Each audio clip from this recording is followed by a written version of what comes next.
Nosotros desde el museo queremos siempre enriquecer, activar las exposiciones y estamos muy contentos con esta propuesta particularmente de Mariana César, que hizo un proyecto específicamente pensado para el comedor de la estancia jesuítica de Altagracia. Y estamos contentos porque todos los días vemos la respuesta del público, de los públicos. Es una obra que funciona maravillosamente, es muy atractiva, es muy atrapante.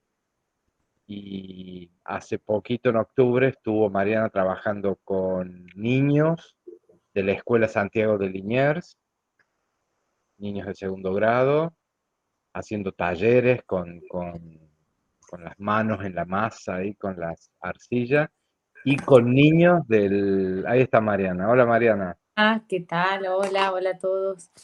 Y con niños del preescolar de la Escuela Comandante Espora.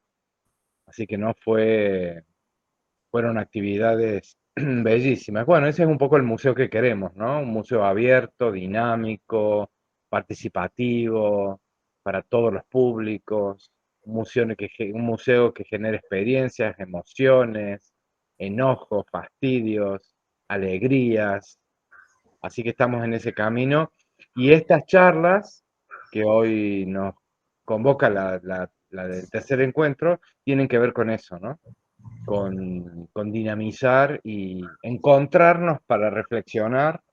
Fueron muy ricas las presentaciones de Sandra Guillermo, de Patricia Brignole, y ahora esperamos con expectativas lo que nos va a contar María Marchó. Así que sin más preámbulos, le doy la palabra a Victoria.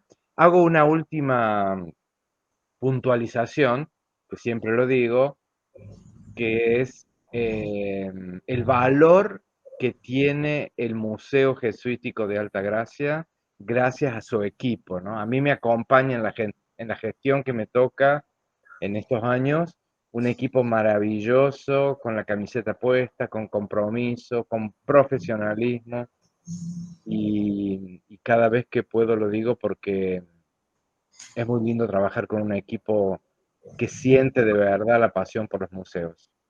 Así que bueno, Victoria, te doy la palabra. Bueno, buenas tardes, los saludo formalmente. Yo simplemente lo que voy a hacer es contarles un poco el currículum. Es un vasto currículum, solo vamos a mostrar una parte de Mariana, que le agradecemos que siempre esté dispuesta en cada una de las invitaciones que hacemos desde el museo. Ella es licenciada en Ciencias Antropológicas con orientación a la arqueología, es profesora en antropología en la UBA y doctora en arqueología también en la Universidad de Buenos Aires. Es profesora en la carrera de antropología de la UNC en grado, materia de estudio de cultura material y seminarios optativos relacionados en la arqueología histórica y posgrado, cursos sobre arqueología histórica. Es investigadora adjunta del CONICET en el Instituto de Humanidades, Filosofía y Humanidades de la UNC. Ahí dirige el proyecto Arqueologías en Acción, rearmando lo arqueológico desde las prácticas de la ciudad de Córdoba, Argentina, del Centro de Investigaciones María Saleme de Buenchón. En la UNC también, en la Facultad de Filosofía y Humanidades, codirige el proyecto Dinámicas Sociales de Movilidad, Permanencia y Gestión de la Distancia en el extremo sur de la América Hispana, en Córdoba de los siglos XVI y XVII.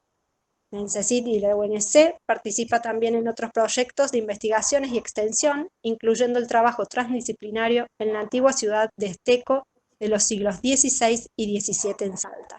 Ha participado en diferentes proyectos de investigación, rescate y asesoramiento, entre ellos la colonia de Florida Blanca en el siglo XVIII, Santa Cruz, la reducción jesuítica de San Ignacio Miní en el siglo XVII y XVIII en Misiones, en el Centro Clandestino de Detención Club Atlético del siglo XX de Buenos Aires, y actualmente en diversos puntos del casco histórico de la ciudad de Córdoba en el marco de un servicio tecnológico de alto nivel de CONICET, que incluye casos del siglo XVIII al XIX, así como de arqueología industrial.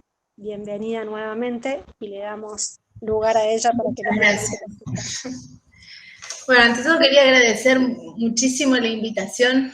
Quiero mucho al Museo de Altagracia. Es un espacio muy querido donde rompí las primeras lanzas de investigación siendo estudiante en las jornadas de Paramachasca, con un trabajito sobre los puestos de la estancia, y después ya más tarde, cuando estaba haciendo el doctorado, con un trabajo sobre, justamente sobre la cocina de Liniers. Bueno, y todas las cuestiones relacionadas con la alimentación. De hecho, en algún momento con Mónica Gorgas, yo le había propuesto hacer el doctorado en la estancia jesuítica, que fue un delirio que quedó en la nada, pero fue una hermosa oportunidad para empezar a estudiar la colección de materiales arqueológicos que tiene el museo, particularmente la de los baños, pero esa nunca me la dejó, nunca me la prestó para ver. Pero bueno, pude ver todas las otras y bueno, y con eso pude también husmear un poco en los documentos de la biblioteca, del archivo, y trabajar en este trabajito con las modificaciones que hizo Liniers a la casa, todas relacionadas con la alimentación, ¿no? Y bueno, algo de eso voy a presentar hoy. Realmente celebro mucho las intervenciones como las de Mariana César, ¿no? Por esta cuestión como también hoy dijo Tomás, y que lo viene diciendo en las otras reuniones, que significa para este giro que están dando los museos para la vida de las sociedades, ¿no? Desde una visión como investigadora lo celebro porque descentra la mirada, en este caso, de los jesuitas y de los grandes personajes como Liniers. O sea, no es que no sean importantes, obviamente son importantes, pero la obra de Mariana trae otras historias y otras memorias mucho más cercanas, al mismo tiempo más anónimas, entre comillas, y que son tanto o más importantes en los procesos de patrimonialización, ¿no? Y de que eso lo desarrolló muy bien Patricia Brignole en el encuentro de entrada, ¿no? Esta idea de colonial, de que no hay un patrimonio más importante que otro, aunque a veces en las prácticas de gestión y de investigación nos estemos olvidando de eso, pero bueno, siempre es bueno recordarlo y es genial que sean los artistas los que nos lo recuerden, ¿no? Mi propuesta para la charla de hoy está alineada con esta crítica post-decolonial de la que ya habló Patricia, pero bueno, desde la investigación. La obra de Mariana, como se habló en el encuentro con ella, es como tiene esa cosa fantasmal, ¿no? Esa cosa blanquecina, se habló mucho de eso fantasmal, tiene ese aire, el fantasma de esas comidas pasadas, de risas pasadas, de fiestas pasadas. Esa mesa exuberante, toda blanca, a mí me trajo a otro fantasma, el fantasma del hambre, ¿no? De lo opuesto a la obra.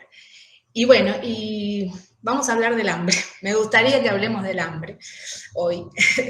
Y voy a iniciar para esto como a usar algunos datos de un popurrí de casos en los que participé, para hablar de esta gran cuestión que es el hambre, de la pobreza y de la marginalidad. Lo voy a hablar desde el pasado. Interrúmpanme siempre que quieran, o tengan ganas, ¿no? La idea es que podamos, sí podemos, hablar después del hambre de hoy, ¿no?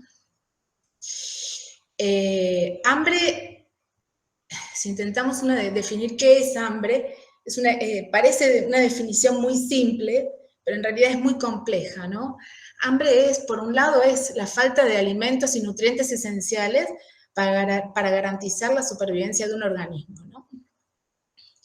Los efectos del hambre son devastadores en la infancia, no solo para el individuo, sino incluso para las generaciones futuras.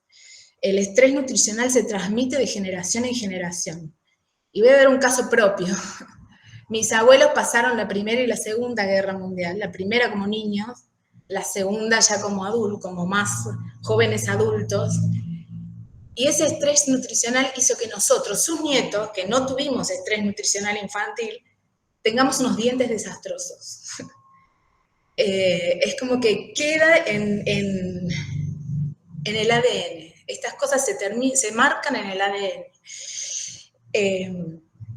El hambre, obviamente, y quizás de eso es de lo que más voy a hablar, porque de última es mi métier, tiene muchos aspectos sociales y culturales.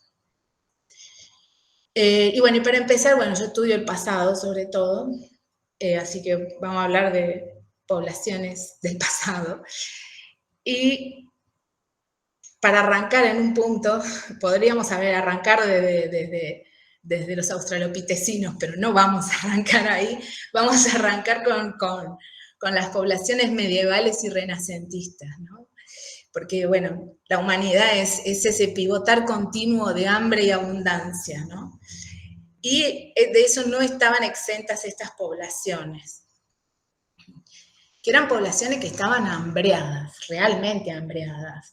Pasaban por ciclos continuos y viciosos de peste, malas cosechas, hambre, guerras, y vuelta a empezar. Peste, malas cosechas, hambre, guerras. Y no paraba más, ¿no? Y siempre el hambre afectando sobre todo a los más pobres, ¿no? A los más vulnerables. Esas poblaciones tan hambreadas fueron las que iniciaron esta, entre comillas, conquista de América, ¿no?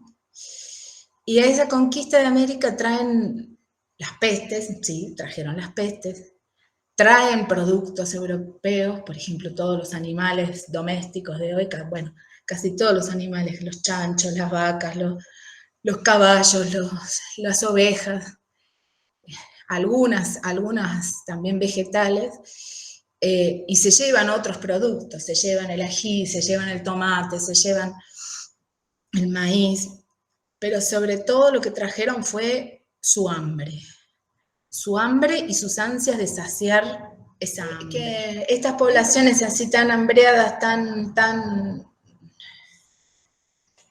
acechadas por este fantasma, aparece una leyenda, un mito, una historia que después se va repitiendo a lo largo de los siglos y está en todos los países europeos, que es sobre el país de Jauja. No sé si oyeron hablar del país de Jauja o la Cucaña, o la Coquén. Y ahora cuando se puede ver la imagen, hay un hermoso cuadro de Bruegel, el viejo, que es sobre ese país, en donde la gente no tenía que trabajar, sino que simplemente se podía echar bajo los árboles y la comida les caía en sus bocas directamente, los pájaros volaban ya cocidos directo para ser comidos, los ríos eran de leche y de vino, los techos eran de tartas, y así. Entonces cuando llegan a América, llegan con ese anhelo encima, que América les sacie su hambre. Es un pequeño testimonio de 1608 de una mujer que es vecina justamente de Esteco, uno de estos lugares en los que estoy trabajando. Esteco fue fundada en 1566, en 1609 se traslada, y es una de las primeras ciudades que se fundan en la gobernación del Tucumán y en lo que actualmente es el territorio de Argentina. Este testimonio es uno de esos raros testimonios en donde tenemos la voz de las mujeres. En general siempre son hombres los que hablan, y habla de esos primeros tiempos de la conquista, ¿no? El documento este se redacta a pedido del rey en 1604 a fin de conocer cuál era el estado de población de todas las poblaciones de su imperio. En ese documento hay una serie es un cuestionario que tienen que responder, que respondieron todas las ciudades de América, y a la mayoría de las preguntas responde teniente de gobernador, pero hay toda una parte que son las preguntas que responden cada uno en primera persona. Es decir, que son preguntas que van a responder como un poco de manera engañosa, tratando de minimizar, de decir que le están pasando mal y qué sé yo, para poder recibir algún tipo de beneficio. El testimonio de Isabel de Tapia dice, lo transcribe el escribano y dice, dijo que se llama doña Isabel de Tapia y que es natural de los reinos de Castilla y que es de edad de 40 años y es viuda. Y fue mujer del capitán Pedro Cobo, que vio Saya, y que pasó a las Indias de edad de 3 años. Y es hija legítima de Toribio González de Tapia y de Magdalena Vázquez de Loaiza, naturales de los reinos de España. Su padre de Ávila y su madre de Talavera de la Reina y no tiene hijos. Es decir, que llegó la familia entera a las Indias, a Nueva España. Pues sigue respondiendo diferentes preguntas y dice, y que a la pregunta de cómo vive, ella responde que tiene casa y chacra en esta ciudad y que coge 100 hanegas de trigo y maíz, con que se sustenta, y tiene 4 indios en la chacra con licencia, y les da de vestir y sustenta en sus enfermedades, y que se sustenta con muchísimo trabajo, porque tiene 7 sobrinas huérfanas a su cargo, y ha estado, con ser mujer, dispuesta a ir en persona a pedir a su majestad mercedes, porque su marido, su padre y 3 hermanos han sido conquistadores y pasaron mucho trabajo. Y acá viene la frase hermosa, y ella con ellos. Y comiendo en la conquista de esta tierra, yerbas silvestres y carne de caballo. ¿No? Hay muchísimas cosas para comentar sobre este testimonio, más allá de esta cuestión más como lectura feminista que podemos hacer, que es que la conquista no la hicieron los hombres, la hicieron todas, ¿no? Y ellas estaban con ellos y pasaban los mismos padecimientos que ellas. Por otro lado, nos dice algo muy interesante, que es ¿qué es el hambre? Y el hambre es tener que comer lo que no es considerado comida. Porque no es lo mismo comer que nutrirse, ¿no? Que serían las diferentes visiones. Una cosa es la visión que tenemos los antropólogos y otra cosa es la que tendría un nutricionista, ¿no? Y claramente van a ser diferentes. Por otro lado, otra de las cosas interesantes del testimonio es que habla de trigo y maíz. El trigo y el maíz, el trigo es un producto europeo, bueno, cultivado en Europa, no es de origen europeo, pero es cultivado en Europa y es lo que traen los españoles a América, y el maíz que es el producto local por excelencia. Y ahí ya se está dividiendo entre una comida de españoles y una comida de indios. A estos indios y españoles se suman luego los africanos, luego ya se habían sumado en ese momento los africanos. De ese cruce de culinarias surgen todas las culinarias que hoy tenemos, regionales, locales, y que también son patrimonio, ¿no? Muchas de ellas también son patrimonio, inclusive como la mexicana, es patrimonio de la humanidad.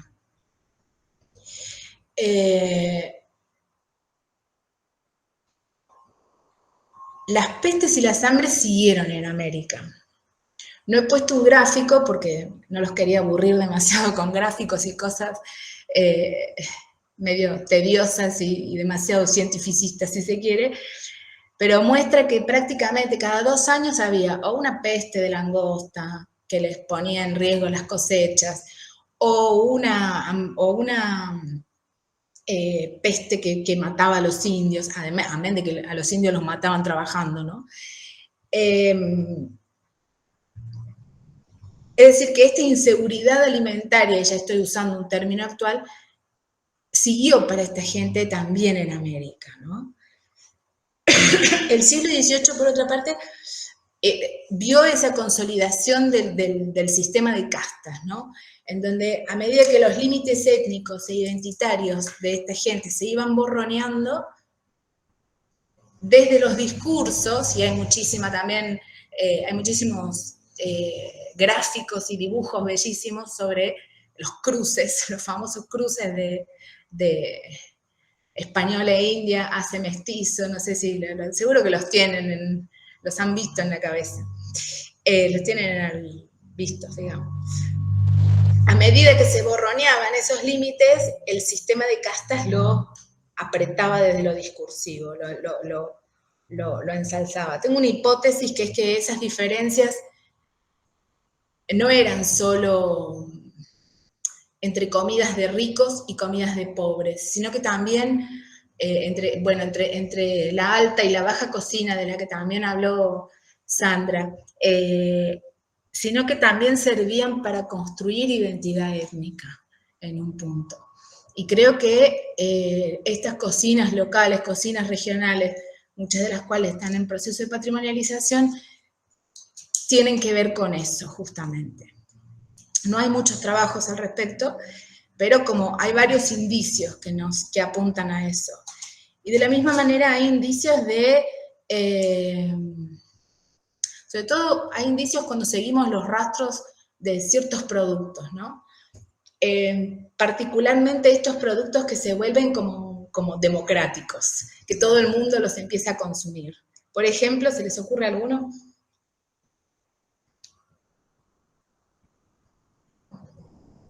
¿Cómo? La papa. La papa, sí. ¿Algún otro? El zapallo. Sí, ojo que zapallo y papa, estamos hablando que para el recién empiezan a ser aceptados en el 19. O sea, no formaba parte de la culinaria antes, de la culinaria española, digamos. Lo pensaba más a la inversa, con las achuras que no se comían en las mesas de los notables y que se empiezan a comer después y que hoy, bueno, escasean si uno las quiere conseguir. Sí. Y alguno que sea así como totalmente democrático, que incluso en su forma de consumo es igualitario, habla de comunidad. ¿El pan? El pan era para los españoles. El locro. Ese ya viene después. Ahora, te digo, el consumo como ahora. El mate. Ah. El mate. El mate, que es un consumo indígena, que en el siglo XVIII se vuelve como el producto fuerte de los jesuitas, de la venta de los jesuitas, y de hecho hay flor de líos con eso, hay unos conflictos enormes porque los jesuitas monopolizan la producción de la yerba mate, justamente en un momento en el que la yerba mate ya está difuminada en todos los grupos sociales. Y es impresionante, en un inventario de bienes de fines del siglo XVIII, de un francés que había llegado hacía 10 años a Buenos Aires, ya tenía 3 mates. O sea, enseguida, es como que ya para ese momento llegaban a América y empezaban a consumir mate, ¿no? Es un tipo de consumo que atravesó todas esas diferencias. Pero son muy raros los casos así, pero son muy indicativos, ¿no? ¿El mate cocido? Otra versión de la yerba mate, el mate cocido. Claro, sí. Que se le agrega un yuyito, té de burro u otro yuyo. Sí, ahora ya alcanza unos niveles de gourmet que te venden bolsitas con el topping para el mate, el topping, con un término en inglés para hablar del yuyito que uno le agrega al mate, ¿no?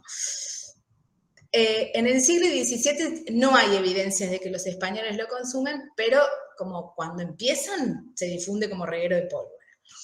A tal punto se difunde que en Florida Blanca, que es otro de los lugares en los que trabajé, que es una colonia española, sí, ese es el dibujito, el dibujo, la pintura de Bruegel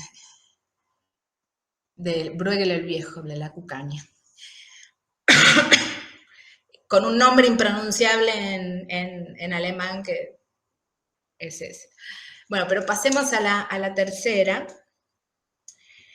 Uno de los casos en los que trabajé fue una colonia española que se funda en 1780 como un plan estatal que viene desde España para colonizar la Patagonia, o bueno, una parte de la Patagonia.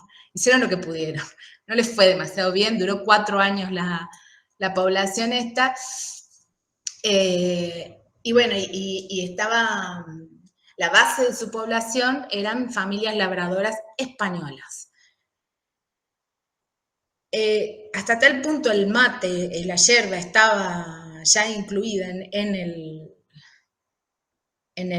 la canasta básica, por llamarlo de alguna manera criolla, que la ración que le daban a esta gente en los primeros tiempos que habitaron ahí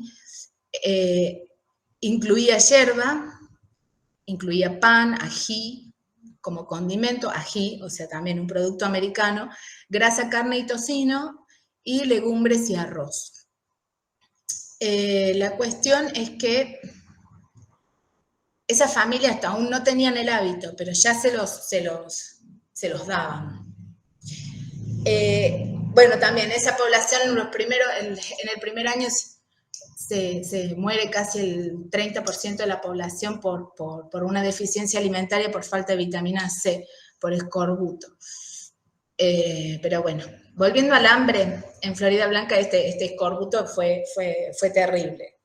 Pero en una carta, al finalizar 1781, principio de 1782, uno de los pobladores, Santiago Morán, le escribe al virrey describiendo este panorama, subrayando esta mortandad del escorbuto, y relata que si bien vienen barcos con vituallas, en ellos, y acá estoy citando, en ellos no ha venido chocolate, no ha venido azúcar ni jabón, cosas tan menesterosas para refrescar los cuerpos a los buenos como para ayudar a los que están por morir.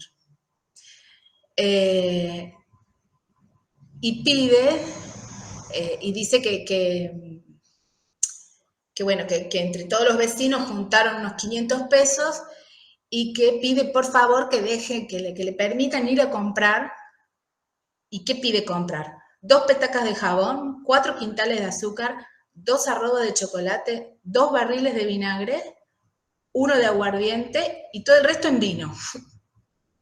Para que proveídas nuestras casas podamos cuidar de Dios y pasar el rigor del invierno venidero si a él llegamos. ¿Sí? Entonces, de nuevo, esta cuestión de que el hambre es el hambre de aquello a lo que estoy acostumbrado, ¿no? En gran medida. Siguiente, por fin. Siguiente filmina. Bueno, esta es la excavación que hicimos en una de las casitas. No sé si se ve, es justamente una cocina. Y la traigo porque la quiero comparar con la cocina del virrey. Como ven, esta es la planta.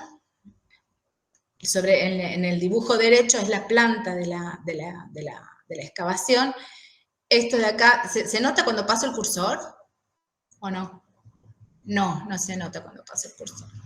Bueno, ahí en el medio hay una parecita. Entonces, este recinto, que es el de atrás, ese recinto de atrás estaba dividido en 2 partes. Una era una especie de despensa, la de adelante, y la de atrás, que es la que se ve bien en la foto de excavación, es la propia cocina. Ahí donde está el cursor, era un asiento que hicieron con piedras y adobe. Acá al costado de ese, de la mano derecha, hay otro asiento, y un poquito más adelante se ven 2 como huecos. Esas eran las hornacinas donde preparaban la comida. Inclusive, ¿cómo? Bueno, inclusive fue fue una excavación tan linda que pudimos identificar sectores, es un piso de tierra claramente, pudimos identificar sectores con mayor desgaste. Entonces pudimos saber que en esa esquinita había puesto una mesa, o algo así, o algo que hacía de mesa. ¿Por qué? Porque todo el desgaste se daba alrededor, ¿no? Entonces sabemos que la gente se sentaba ahí y tenía la mesita y cocinaba. Bueno, yo lo estoy indicando como una tonta en mi compu, que no sé si se termina de entender. Baja un poquito el cursor. Es como que el espacio en ese ángulo, el espacio del medio, ahí habría estado la mesa. El ángulo entre las dos estructuras que estaban al costado. Esa es una puerta, es la puerta a la despensa. Ahí estaría la mesa. Donde está el cursor, ahí habría estado la mesa. Y en la punta se ve una vértebra, ese cilindro que se ve es una vértebra de ballena que la arreglaron para que sea, de una ballena varada, que la arreglaron para que sea también un asientito. Bueno, esa es la cocinita humilde de la gente de Florida Blanca.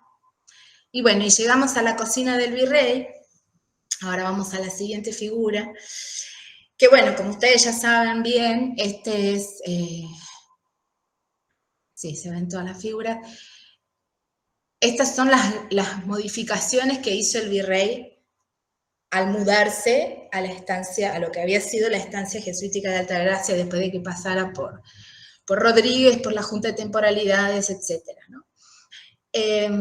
Esas modificaciones para mí como fueron las únicas modificaciones edilicias que él llegó a hacer en el poco tiempo que habitó esa casa. ¿Y qué era? La cocina al fondo, no sé si esa sí me la puedes indicar. La cocina al fondo, la antecocina, que es el nombre que se le dice ahora, y el comedor, que todos ustedes conocen y es donde está la obra de Mariana ahora. ¿Sí?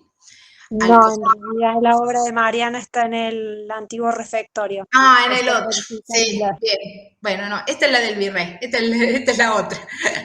No, pensé que, como no pude ir a la Altagracia, pensé que la obra estaría acá, estaría en el comedor de Liniers y no en el refectorio. Bueno,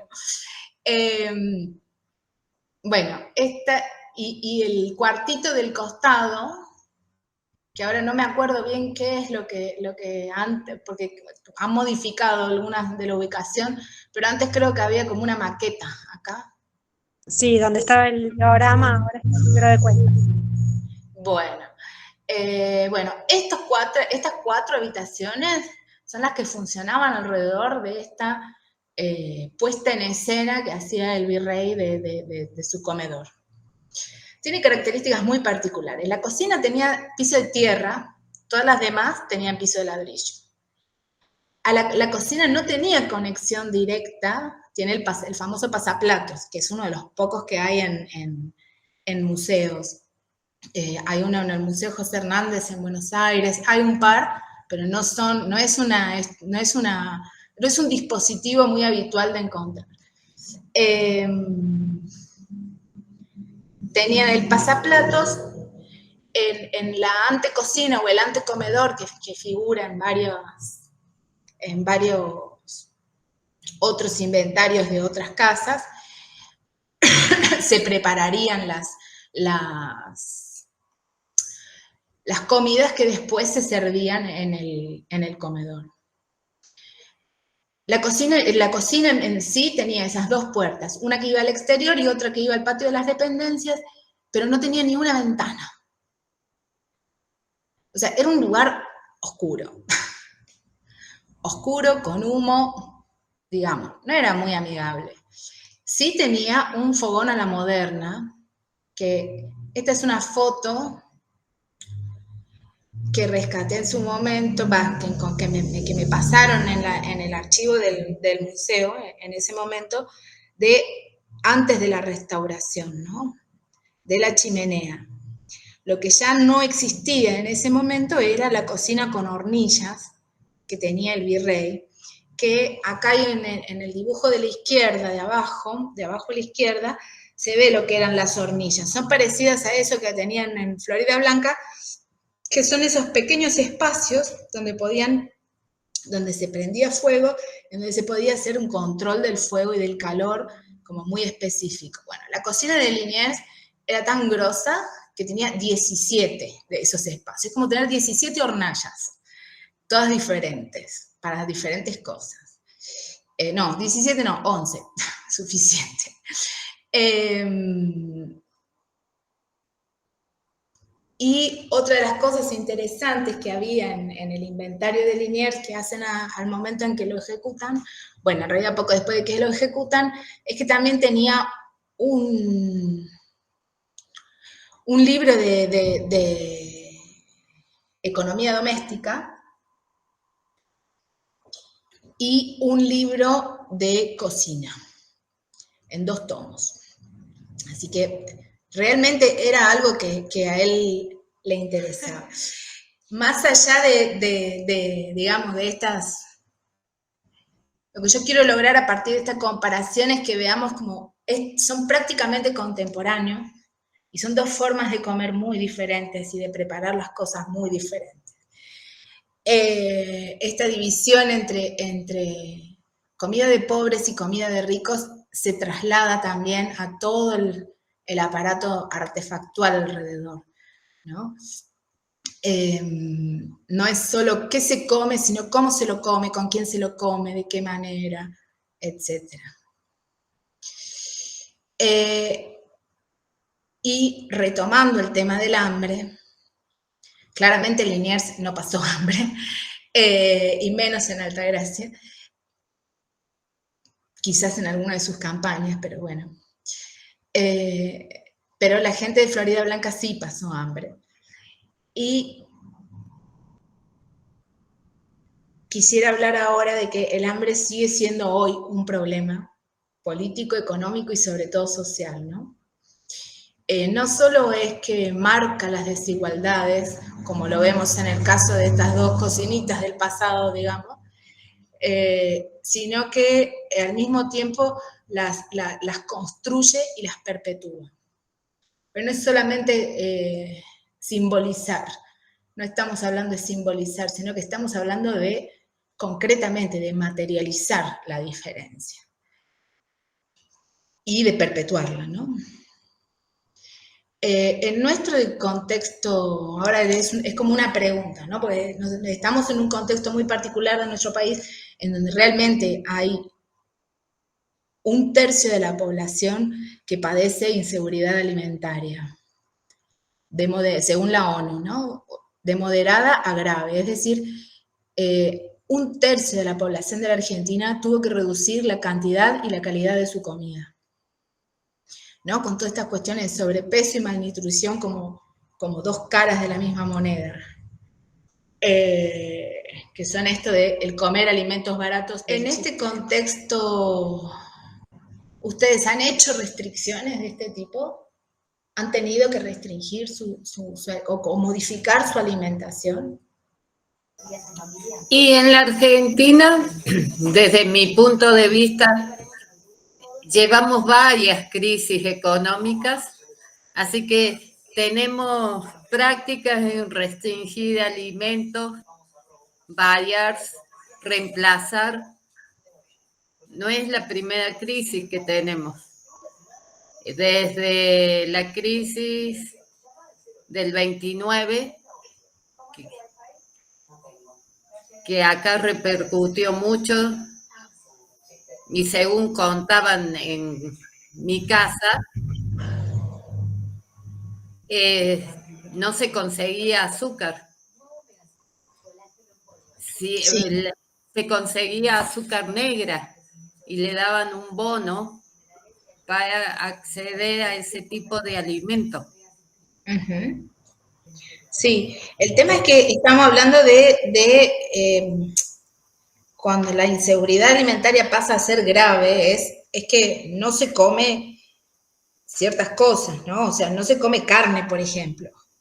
Maradona, el futbolista Maradona, contaba que cuando él era chico, carne se comía una vez al mes, cuando el papá cobraba. ¿Sí? Y esa jauja cárnica del siglo XVIII que nos relatan los viajeros, y nunca se, digo, ahora ya no la vemos. O sea, en no carne, no lácteos, no vegetales. O sea, la mayoría de este tercio de la población está dependiendo de la asistencia alimentaria estatal, ¿no? O de otro tipo de asistencias, que es a las que se refiere la última figura, la de Mafalda, la historieta, la viñeta, ahí está, ¿no? Un poco habla de esta distinción de qué productos son de pobre y qué productos son de rico.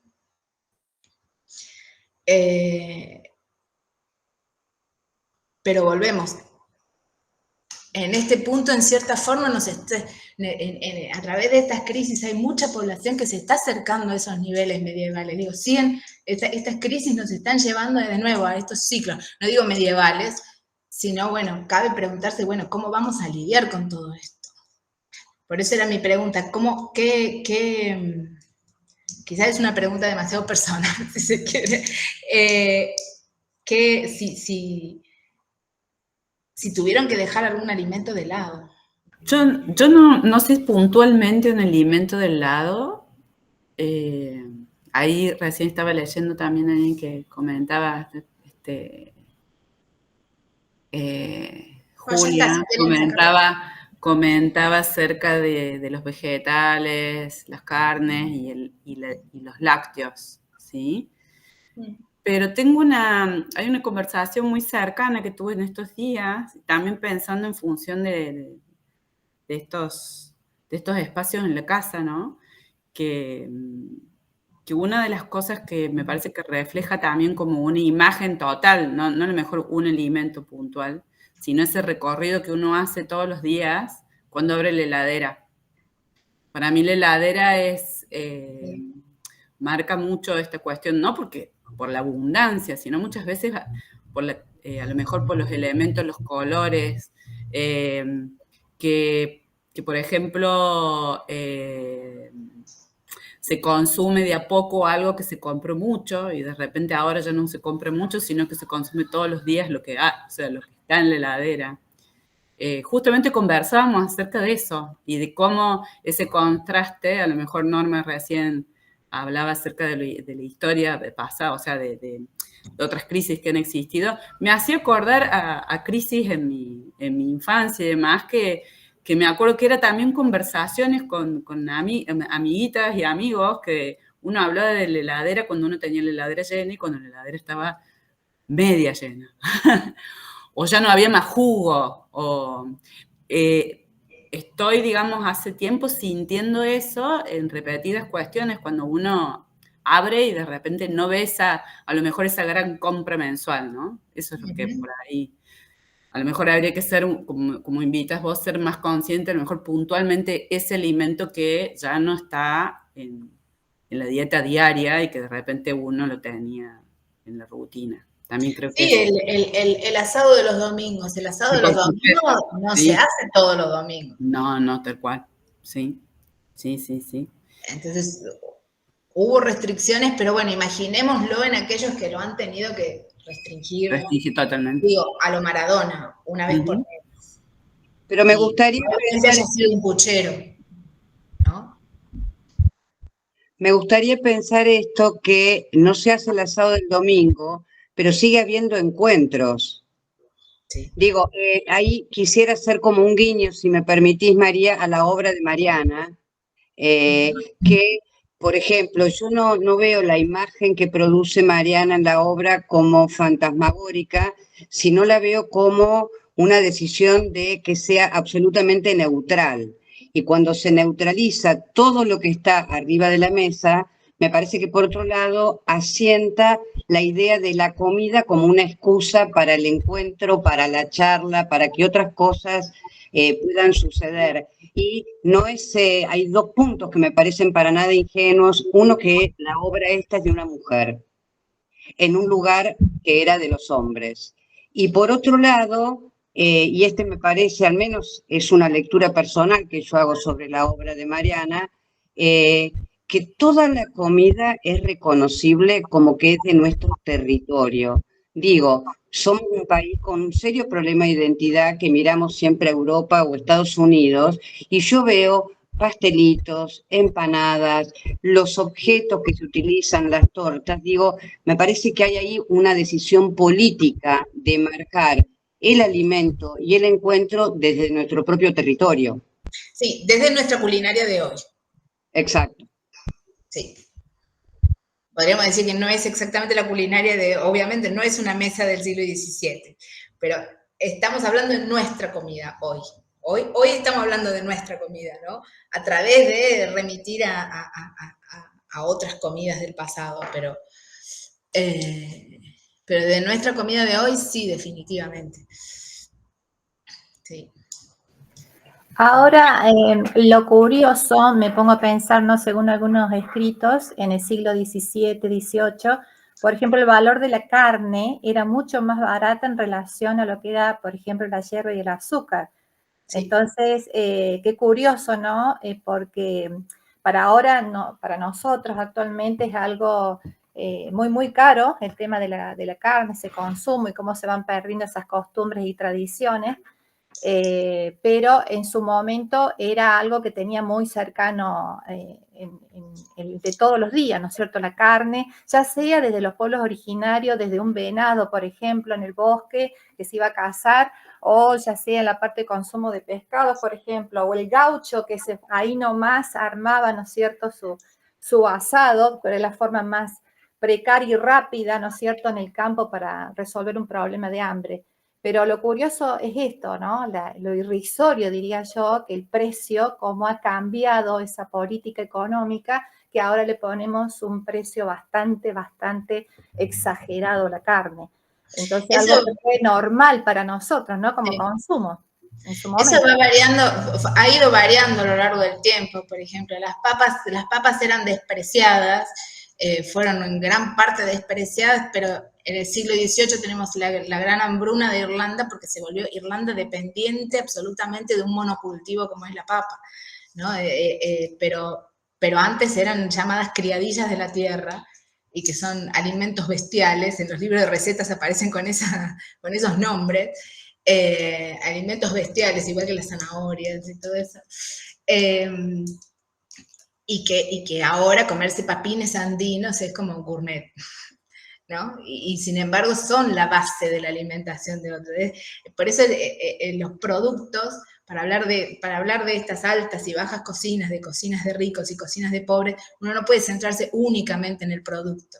Es como todo el combo, ¿no? El combo de cómo lo preparo y de cómo lo sirvo, etcétera. Eso es lo interesante, pero sí, van a variar muchísimo. Y la carne, digamos, en el medioevo, la carne más apreciada era la carne de aves, ¿no? Es lo que más me sorprende en su valor, dice Mónica, la papa. Sí, de repente se puso cara. Bueno, también eso tiene que ver con el consumo urbano en las ciudades ya en esta era de alimentación industrial, ya es como que dependemos más de... Podés conseguirlo siempre, pero a precios variables. Una apreciación. También depende la carne de los estudios médicos. Siglo XVIII, siglo XIX no existían los estudios médicos que te decían, tenés el colesterol alto, tenés los triglicéridos, entonces tenés que consumir menos carne. Sí, pero no, es como que ahora tenemos los estudios médicos y la versión nutricionista del asunto. En esa época tenían todo un sistema de dietética que estaba muy vinculado al ser, ¿no? Entonces tenías que, la alimentación era una forma de equilibrar tu ser. Entonces si vos eras de temperamento melancólico, no tenías que tomar frutas frías como la pera. Y si eras muy colérico, tenías que evitar comer carne. ¿no? Y así, es una... hay como curiosidades muy lindas de la dietética. Por ejemplo, una de las cosas que nos queda de la dietética es, por ejemplo, las peras al vino. Las peras al vino es una combinación de productos que es árabe y que viene de la dietética de Andalucía, porque tenés que combinar un producto caliente con uno frío para que el equilibrio sea perfecto, para que no te haga mal, ¿no? Entonces, ellos no medían el colesterol ni los triglicéridos, pero sí combinaban los alimentos de esa manera. Y muchas veces uno cuando se pone a analizarlo, dice, tiene todo el sentido del mundo ahora, dentro de los parámetros actuales. Son muy, muy lindos esos trabajos. Es todo hay tratados y tratados sobre eso. Y los médicos de esa época se basaban en esas reglas. Eran re divertidos. ¿Había alguien que había levantado la mano, puede ser? Yo quería, volviendo así a hacer como memoria de las imágenes que mostraste acerca de la investigación, Florida Blanca. Sí. ¿Sí? Y por lo que también decía hace un ratito Dolores acerca de la obra de Mariana César, de rescatar esta cuestión de esa huella que vos marcaste alrededor de la mesa, ¿no? Como el rastro de un encuentro. Uh-huh. Totalmente. Eso me pareció... La comida siempre fue encuentro. Sí. Uh-huh. Sí. ¿De qué año data esa excavación? O sea, la excavación no, digamos. Ese lugar estuvo habitado entre 1580 y 1584. Uh-huh. Perdón, 1780 a 1784. Entonces, le pifié por 200.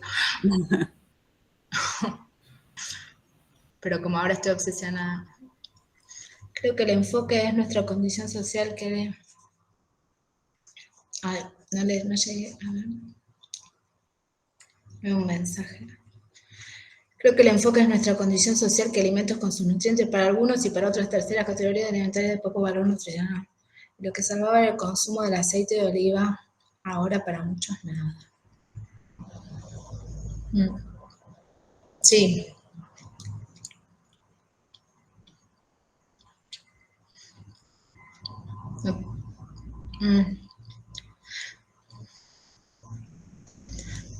Si no termino de entender si es una pregunta o un comentario, pero sí, los alimentos con la alimentación no solo es de algo comunitario, sino que también es individual. Digo, todos tenemos muchos gustos y aversiones, ¿no? Sí, yo lo comentaba porque también todo lo que nos está pasando va de acuerdo también a nuestro poder adquisitivo, que podamos comprar buenos alimentos con los nutrientes que necesita. Por eso comer es nutrirnos de buenos alimentos para poder tener mejor salud. Pero después, para los que estamos por debajo de la línea, que ahora la llaman la línea de pobreza, no son alimentos con el alto valor nutricional que necesita el cuerpo del ser humano. Exactamente. Y lo del aceite de oliva lo puse porque hubo muchas poblaciones con aceite de oliva, que bueno, ahí también lo que llamamos colesterol o triglicéridos era un remedio, el aceite de oliva, que ahora está muy, muy caro. Sí. Era eso. Pero muy bueno el tema, muy actual y a tenerlo en cuenta siempre porque, bueno, esta abundancia de los alimentos, no, lamentablemente en un país proveedor de alimentos, para algunos no está. Sí, hay un montón de otras facetas que a eso hay que sumarle, ¿no? El tema de que se concentra todo en un único cultivo, es como el cuento de la gallina, poner todos los huevos en una misma canasta te pone en problemas. algunos de los trabajos que se están haciendo para mejorar la seguridad alimentaria en algunas poblaciones más campesinas es volver a los cultivos originarios, ¿no? A los cultivos de productos que no son comercializables, pero que sí les garantizan a la población una mejor nutrición. Sí. Y siempre intentando respetar esto de la identidad alimentaria, ¿no? Yo, en este caso, lo que quiero hacer es agradecerle nuevamente a María por haber participado, agradecerle a cada una de las personas que se tomó su tiempo en las diferentes charlas para participar, para escuchar, para enriquecernos y como siempre, bueno, agradecerle a Tomás por la oportunidad de poder preparar estas charlas en las que aprendemos todos, ¿no? No sé si Tomás está por ahí, quiere hacer el cierre del año ya con las charlas.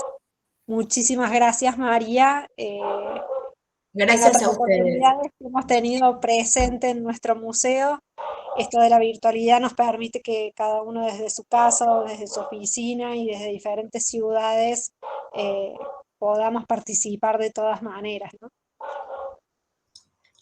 Muchas Bueno, gracias a todos. me sumo a los agradecimientos institucionales y sigo pensando en cuántas significaciones tiene la obra de Mariana César, ¿no?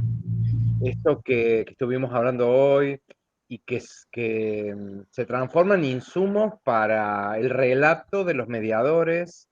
Esa mesa sigue dando mucho que hablar, ¿no? Y eso nos gusta, que genere relatos que van al pasado, pero que vienen al presente. Y me pareció lo que planteaste, María, con rasgos de actualidad muy, muy interesante para plantearlo también, ¿no? Porque el museo, ese museo que habitamos en Altagracia, esa casa del siglo XVII, también genera reflexiones que tienen que ver con la actualidad. Así que muchas gracias y gracias a todos los que participaron en esta conversación, en esta charla.